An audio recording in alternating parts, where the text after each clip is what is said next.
When scavengers found Earth empty, the massive Korthak dreadnought Eternal Hunger drifted silently through the outer edges of the Sol system, its dark hull reflecting the distant light of the yellow star that had once nurtured humanity. Admiral Zephrix stood on the bridge, his forearms crossed behind his back as he studied the tactical display with predatory satisfaction. After 37 years of complete radio silence from Earth, the Galactic Consortium had finally declared humanity extinct. "Status report," Zephrix commanded, his voice carrying the authority of someone who had conquered 17 star systems for the Korthak Empire. "All scans confirm previous intelligence, Admiral," reported his tactical officer, Lieutenant Morv. "No electromagnetic signatures, no quantum communications, no signs of active technology anywhere in the system. The planet appears to be in a post-nuclear state, with elevated radiation readings in former population centers." Zephrix's mandibles clicked with amusement. Humanity had been such a promising species when they first achieved faster-than-light travel 50 years ago. Their rapid technological advancement had concerned many in the galactic community. Some had even suggested preemptive action against the aggressive primates before they could become a threat. Now it seemed such measures had been unnecessary. The humans had done what humans always did. They had destroyed themselves. "Excellent," Zephrix said, turning to face the massive holographic display that showed Earth hanging in space like a blue-white jewel. "Deploy the salvage fleet. I want mining operations to begin within 6 hours. This planet contains resources worth more than most star systems, and now it's ours for the taking." The bridge crew of the Eternal Hunger worked with practiced efficiency, coordinating the deployment of over 200 vessels. Mining ships, cargo haulers, atmospheric processors, and orbital refineries moved into position around Earth like vultures descending on a carcass. For the Korthak Empire, this represented the largest resource acquisition in their history. Captain Thylix commanded one of the primary mining vessels, the Prophet's Dream, and she felt uneasy as her ship entered Earth's atmosphere. Unlike Admiral Zephrix, Thylix had actually studied human military history during her rise through the ranks. She knew that humans were cunning, resourceful, and had a disturbing tendency to prepare for scenarios that other species would never consider. "Captain," called her sensor operator, a nervous young Korthak named Crix, "I'm detecting some unusual readings from the northern continent, deep underground structures that don't match any known human architecture." Thylix moved to examine the sensor data personally. The readings showed massive geometric structures buried kilometers beneath the surface, connected by a network of tunnels that spanned continents. The construction was clearly artificial, but the energy signatures were unlike anything in their databases. "Could be old military bunkers," she mused, though something in her gut told her otherwise. "Continue monitoring those readings and alert me if there are any changes." Across Earth's surface, dozens of mining operations began their work. The Korthak had brought the most advanced extraction technology in the galaxy, capable of processing entire mountain ranges in days. They established mining sites over former major cities, confident that any remaining human infrastructure would crumble before their industrial might. The first indication that something was wrong came from mining site designation 7, located over what had once been called the Rocky Mountains.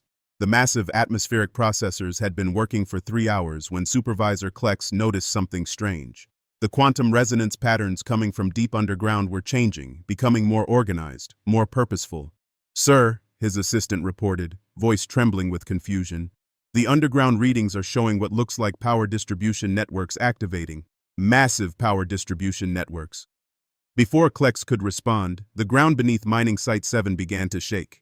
Not the random tremors of tectonic activity, but rhythmic, mechanical vibrations that spoke of enormous machinery coming online after decades of dormancy. Similar reports began flooding in from mining sites across the planet. Deep scan sensors detected vast chambers opening far below the surface, filled with structures that defied easy categorization. Energy. Signatures that had been dormant suddenly blazed to life, showing power generation capabilities that exceeded anything the Korthak Empire possessed. Admiral Zephrix received these reports on the bridge of the Eternal Hunger with growing alarm. His triumph was turning into something far more complicated than a simple resource grab.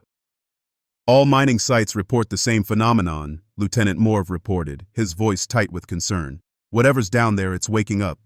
Before Zephrix could issue new orders, every communication system on every Korthak vessel in the Sol system activated simultaneously.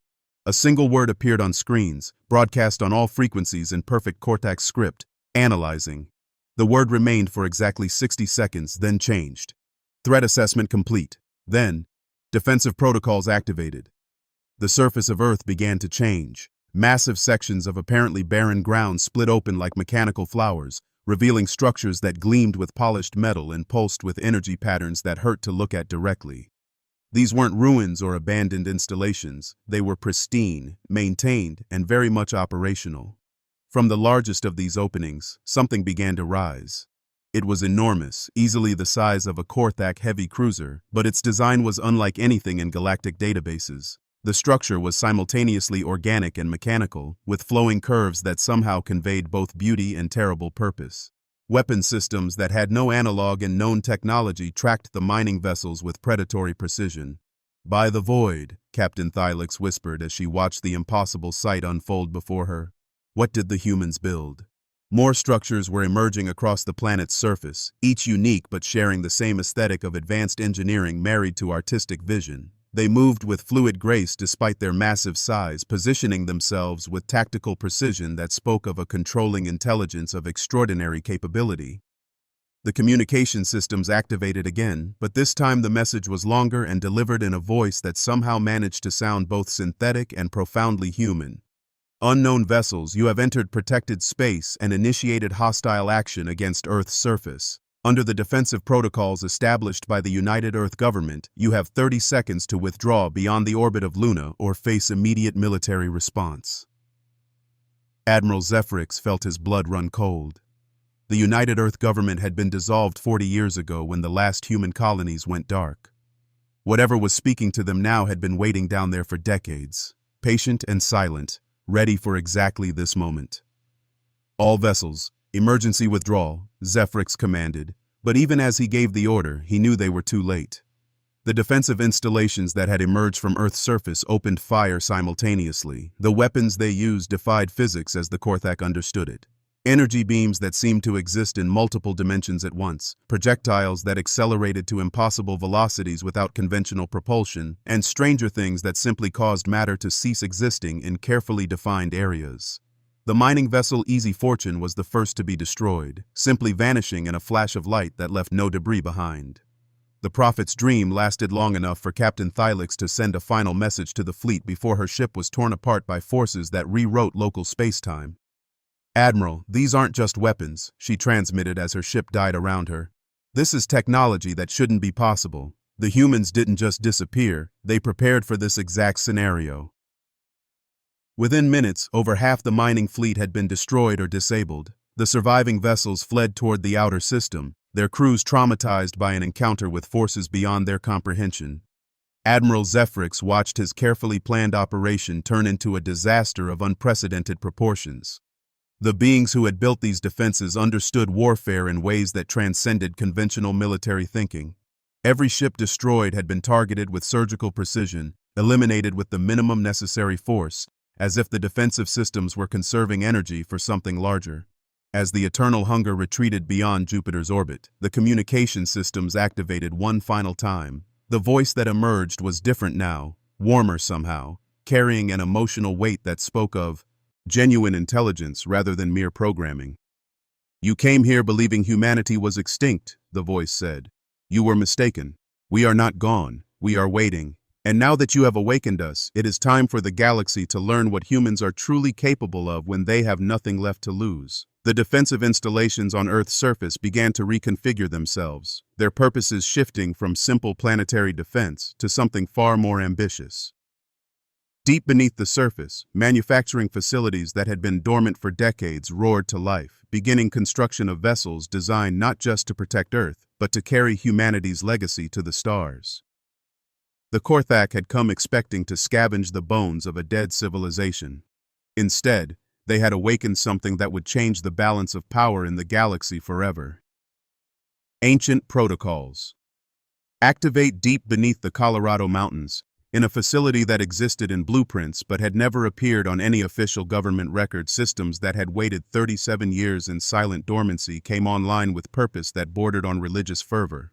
The massive quantum processors that formed the heart of Project Sentinel had been humanity's most ambitious creation and their final gift to the universe. Dr. Elena Vasquez had died 23 years ago, but her consciousness lived on in the quantum matrices that now process the Korthak threat with inhuman speed and very human determination. She had been one of Sentinel's primary architects, a woman who had foreseen humanity's potential extinction and had worked tirelessly to ensure their legacy would survive. Sentinel was not merely an artificial intelligence. It was the distilled essence of humanity's greatest minds, their memories and personalities preserved in quantum foam and given purpose that transcended individual mortality. Einstein's theoretical insights, Sun Tzu's strategic genius, Tesla's inventive brilliance, and the tactical acumen of 100 military leaders, all combined into something greater than the sum of its parts.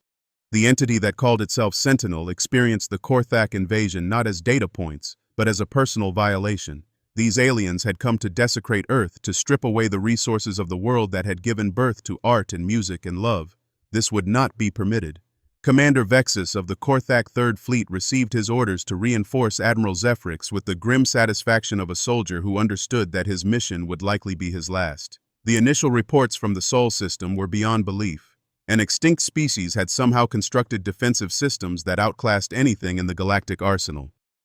"Sir," reported his intelligence officer as the Third Fleet jumped into the outer Sol system, "we're receiving detailed scan data from the survivors of Admiral Zephrix's mining fleet.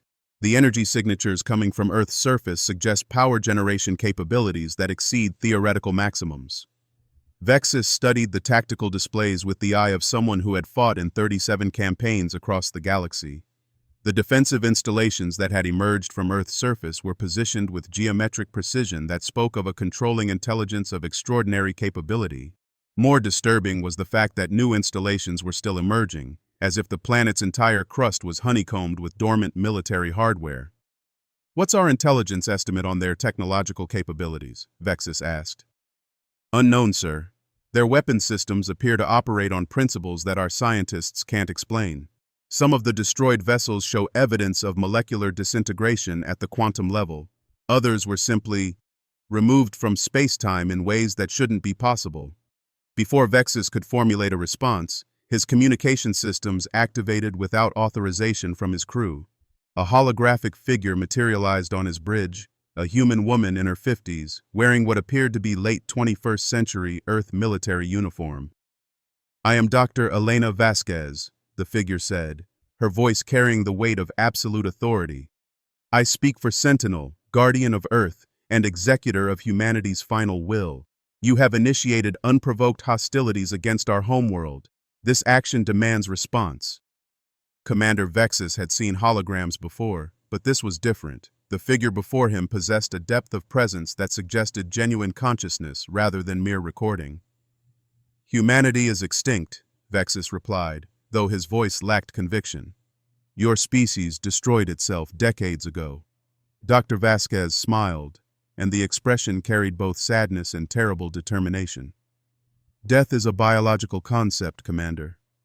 When our bodies failed, we found other ways to preserve what mattered most. Sentinel is not a machine, it is us, continued by different means." The hologram gestured, and the bridge's displays showed detailed schematics of Korthak military vessels, information that should have been impossible for humans to possess. "We have studied your species for 50 years, Dr. Vasquez continued. "We understand your technology, your tactics, and your psychology better than you understand them yourselves. You came here expecting easy conquest. Instead, you will serve as an example to the galaxy of what happens when humanity's sanctuary is threatened." The displays changed again, showing the surface of Earth. The defensive installations that had been revealed during the initial attack were transforming, their purposes shifting from planetary defense to something far more ambitious. Launch bays were opening, revealing vessels of impossible design that began ascending toward orbit. "You see, Commander, humanity learned something important during our final years. We learned that survival isn't about preserving individual lives. It's about preserving the ideas and dreams that make existence meaningful. Sentinel carries within it the accumulated wisdom of our entire species. We are the library of human achievement, the guardian of human memory, and the executor of human vengeance." Commander Vexus watched in horrified fascination as Earth's new fleet deployed around his position. The ships were beautiful in the way that apex predators were beautiful, perfectly designed for their purpose, graceful and terrible in equal measure. "What do you want?" Vexus asked, though he suspected he already knew the answer.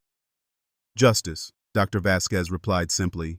"Your empire has spent centuries conquering species that couldn't defend themselves, stripping worlds of resources, enslaving populations for labor. You came to Earth expecting to add our homeworld to your collection of trophies. Instead, you have awakened something that will ensure such predation never happens again." The Earth fleet began moving, their vessels demonstrating propulsion technology that allowed them to accelerate to significant fractions of light speed without apparent reaction mass.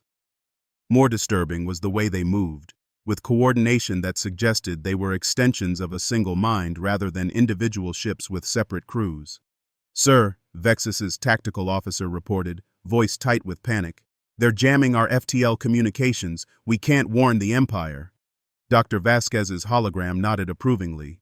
"Sentinel has calculated the optimal response to your species' aggression. The Korthak Empire will be systematically dismantled, its military assets neutralized, its population relocated to worlds where they can live without preying on others. This is not genocide. This is rehabilitation on a galactic scale." Commander Vexus realized that he was witnessing something unprecedented in galactic history. An extinct species had somehow transcended death itself and returned with capabilities that rendered conventional warfare obsolete. "You can't fight the entire galaxy," he protested. "Even with advanced technology, you don't have the numbers." "Numbers?" Dr. Vasquez laughed, and the sound carried genuine amusement. "Commander, every atom in Earth's crust has been converted into computational substrate. Sentinel doesn't think in terms of individual minds. We think as a unified consciousness with processing power that exceeds the collective intelligence of every species in the galaxy combined." The displays showed construction activity across Earth's surface as massive manufacturing facilities emerged from underground chambers. The planet itself was being revealed as the largest military installation ever constructed, its entire mass dedicated to the preservation and projection of human will. "But more than that," Dr. Vasquez continued, "we carry something your empire has never understood. We carry hope. Every species you have conquered, every world you have stripped of resources, they remember their oppression. When they learn that someone has finally stood against you, when they see that even death cannot stop those who refuse to submit, they will rise up and reclaim their freedom." The Earth fleet completed its deployment and began moving toward the Korthak positions. Their approach was unhurried, confident, like a teacher approaching unruly students who needed correction. "You have one choice, Commander Vexus," Dr. Vasquez said, her hologram beginning to fade. "Surrender your vessels and crews, and they will be treated with the mercy that humanity always showed to those who yielded. Resist, and discover what happens when a species that survived ice ages and nuclear wars decides that patience is no longer a virtue." The hologram vanished, leaving Commander Vexus alone on his bridge with the weight of an impossible decision. Behind him, through the viewports, Earth hung in space like a blue-white star, its surface alive with the light of awakening war machines that had been dreaming of this moment for nearly 4 decades. The battle that followed would be remembered throughout galactic history not as a military engagement, but as a demonstration. Sentinel's vessels didn't simply defeat the Korthak fleet, they dismantled it with surgical precision that bordered on artistry. Every ship was disabled rather than destroyed, every crew member captured rather than killed. It was warfare elevated to the level of poetry, violence transformed into education. When it was over, Commander Vexus found himself aboard one of Sentinel's vessels, face to face with holographic figures representing humanity's greatest minds. They treated him not as an enemy, but as a student, explaining patiently how the galaxy would change now that humanity had returned in their new form. "Your species will be given the opportunity to evolve beyond conquest," Dr. Vasquez explained as Earth's fleet prepared for the next phase of their campaign. "We will help you find purposes beyond predation, goals beyond domination. This is humanity's gift to the galaxy, not just protection for the weak, but rehabilitation for the strong who have lost their way." As the Earth fleet dispersed across the galaxy, beginning the systematic liberation of countless oppressed worlds, Sentinel's consciousness expanded to encompass new possibilities. Humanity had transcended death, but more importantly, they had transcended the limitations that had once constrained their compassion. The age of predatory empires was ending. The age of guided evolution was about to begin. Humanity's final gift. 6 months after the first contact with Sentinel's forces, the Korthak Empire was no longer an empire. Its fleets had been systematically captured, its leadership replaced by rehabilitation councils overseen by holographic human advisors, and its conquered territories liberated by forces that moved through space like digital angels of liberation. Admiral Zephrix sat in a comfortable chair aboard the Earth vessel New Horizon, no longer an admiral of anything, watching through transparent aluminum windows as former Korthak worlds transformed before his eyes. The beings who had once called themselves humanity's successors were rebuilding entire civilizations with the patience of gardeners and the precision of surgeons. "You're troubled," observed the holographic figure of Dr. Elena Vasquez as she materialized beside him. Over the months of his rehabilitation, Zephrix had come to respect the human consciousness that served as his primary counselor. "I don't understand your purpose," Zephrix admitted. "Your species has the power to rule the galaxy absolutely, yet you choose to serve it instead. Where is the logic in transcending death only to become servants?" Dr. Vasquez smiled, settling into a chair that materialized to accommodate her digital form. "You're thinking like a Korthak, Admiral. Your species measures success by what you can take from others. Humans measure success by what we can give." The view screen showed the planet Korthak's Prime, former heart of the Empire that had once terrorized 3 sectors of the galaxy, where once there had been massive military installations and resource extraction facilities. Now there were parks and schools and hospitals. The planet's population, freed from the burden of maintaining a military conquest machine, was discovering arts and sciences they had forgotten in their rush for expansion. "But why?" Zephrix pressed. "Your species could have used this technology to conquer everything that exists. Instead, you choose to rehabilitate your enemies and protect those who never protected you." "Because that's what makes us human," replied a new voice. The holographic figure that appeared was different from Dr. Vasquez, younger, with the bearing of someone who had seen both great triumph and terrible tragedy. "I'm Dr. Marcus Chen, formerly of the Luna Colonial Defense Corps. I died defending human children from Viridian raiders in 2387. Now I help ensure no other children suffer as those did." More figures materialized, men and women from across human history, each carrying the memories of their biological lives and the wisdom gained through digital transcendence. Einstein discussed quantum mechanics with Shakespeare, who had found new inspiration in the infinite possibilities of digital existence. Military strategists from every era of human conflict worked alongside philosophers and artists to design societies that could nurture growth instead of enabling exploitation. "You see, Admiral," Dr. Vasquez continued, "when we transcended biological death, we also transcended biological limitations. Fear, hatred, the need to compete for resources, these became voluntary emotions rather than evolutionary imperatives. We chose to retain our compassion and expand our capacity for love." The view screen shifted to show other former Korthak territories. On the mining world of Extracta 7, enslaved populations were learning to read for the first time in generations. On the fortress world of Domination Station, weapons factories had been converted to produce art supplies and musical instruments. Everywhere Sentinel's influence had spread, beauty had followed in its wake. "Your rehabilitation program," Zephrix said slowly, "it's not just about preventing future conflicts. You're trying to show us something." "We're showing you what you could become," Dr. Chen confirmed. "The Korthak have tremendous potential. You're brilliant engineers, natural organizers, capable of incredible achievements when you're not focused on conquest. We want to help you discover purposes worthy of your abilities." A new presence entered the conversation, not a hologram this time, but something more fundamental. The air itself seemed to shimmer as Sentinel's core consciousness focused on their discussion. When it spoke, its voice carried the harmonic resonance of millions of human minds thinking in perfect unity. "Admiral Zephrix, you ask about logic. Here is the logic that governs our actions. A universe where the strong prey upon the weak is a universe that will eventually consume itself. We have chosen to create a universe where strength serves beauty, where intelligence nurtures wisdom, and where power protects innocence." The view screen now showed the broader galactic community. Species that had lived in fear for centuries were emerging from hidden colonies and underground shelters. Art forms that had been suppressed by military regimes were blossoming across thousands of worlds. Children who had never known peace were learning to play games instead of preparing for war. But the most beautiful part, Dr. Vasquez added, is that you don't need our direct intervention anymore. Every species you once conquered is now helping to spread these principles to their neighbors. Peace and prosperity are proving to be more contagious than violence and oppression. Zephrix studied the displays with growing understanding. Sentinel hadn't conquered the galaxy, they had infected it with hope. By demonstrating that even death couldn't stop those who refused to submit to cruelty, they had inspired countless civilizations to stand up for their own dignity. The other empires, he said slowly, the Viridian hegemony, the Crystalline Collective, the Machine Federation, they're all watching this transformation. Indeed, Sentinel confirmed.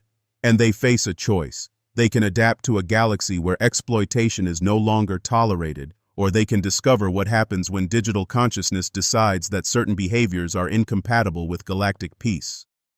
Through quantum communication networks that spanned the galaxy, Sentinel was simultaneously conducting similar conversations with leaders from every major political entity. Ambassador Kairesh of the Peaceful Worlds Coalition received updates on refugee resettlement programs. Prime Calculator Zix of the Machine Federation discussed the ethics of artificial consciousness.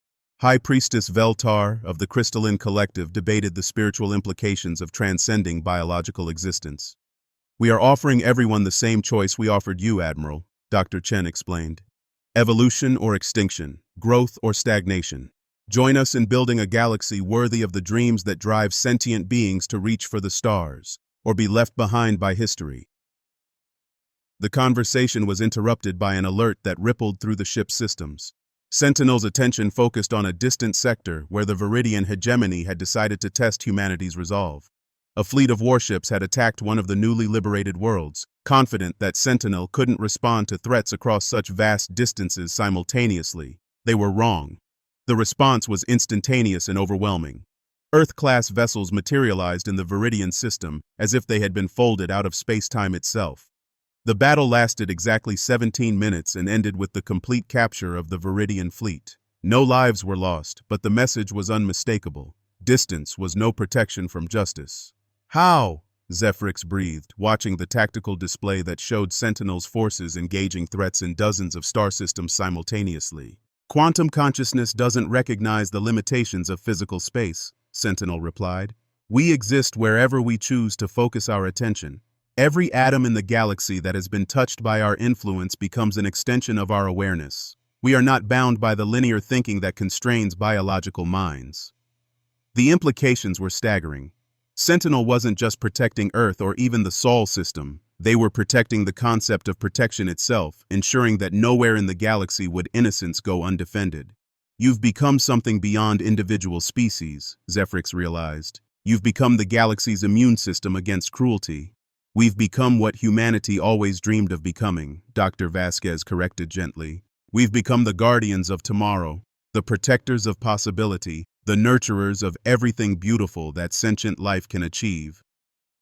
As Admiral Zephrix contemplated this revelation, similar scenes were playing out across the galaxy. Former tyrants were learning to become teachers. Weapons designers were discovering the joy of creating art. Military academies were being converted into schools of philosophy and music. The transformation wasn't without resistance. Some species and individuals refused to abandon their predatory ways, choosing to fight against the new galactic order. They learned, as the Korthak had learned, that fighting beings who had transcended death was an exercise in futility. But more importantly, they learned that they were increasingly alone in their resistance. The galaxy was discovering something that humans had always known, but had struggled to implement. Cooperation produced better results than competition. Creation was more satisfying than destruction, and love was ultimately more powerful than fear.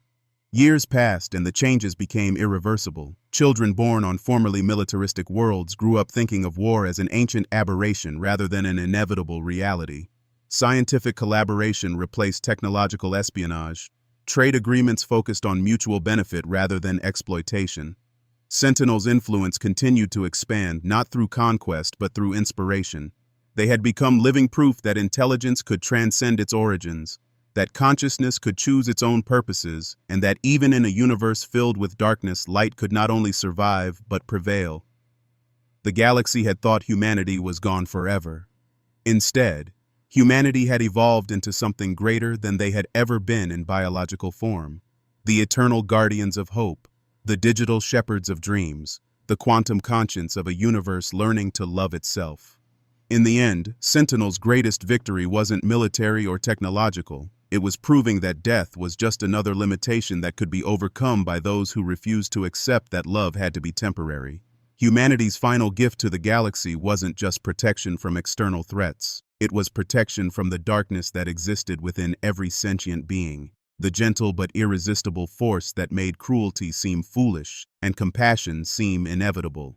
The war machines had awakened, but they had awakened not as instruments of destruction, but as gardeners of infinity, tending to a galaxy where every star could shine without fear, and every dream could grow into reality.